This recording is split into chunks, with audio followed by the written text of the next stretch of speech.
In this video, we are going to talk about the Pearl Qatar. So before starting this video, please like this video, and subscribe to our channel for the future updates. The Pearl Qatar, located in the Qatari capital of Doha, is a man-made island that spans over 4 square kilometers. For foreign nationals, it is the first piece of land in Qatar to be made available for freehold ownership. As of 2018, there are 27,000 people living there. As soon as the project is done, it will have created more than 32 kilometers of new shoreline that will be used as a residential estate, with a projected total of 18,831 units and 45,000 occupants by 2018. The island, which is being developed by the United Development Company and planned by the architecture and design firm Callison, is located 350 meters offshore of Doha's West Bay Lagoon region. The initial cost of developing the island was estimated to be $2.5 billion in 2004, when the idea was announced for the first time.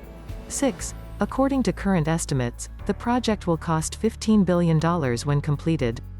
The Pearl was picked as the name for the island since it is being constructed on the location of one of Qatar's former major pearl diving destinations. Qatar was a significant pearl trader in Asia before the Japanese introduced lower, more inexpensive pearls immediately before Qatar's oil boom, causing the country to fall out of favor. The Pearl Qatar contributes to the representation of Qatar's illustrious history in the pearl business. The pearl is supposed to have the appearance of a string of pearls.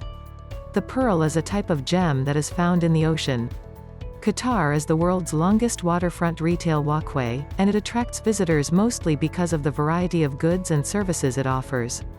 Now, here's a fact about the Pearl that is just incredible. As a matter of fact, Qatar is home to the world's largest district cooling system, which is a sight to behold.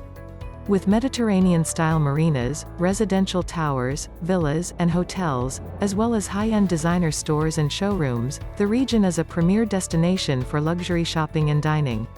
What do you think of our video? Let me know in the comment section below. If you enjoy this video and want to hear from me again, be sure to hit that subscribe button before you go. Thanks for watching.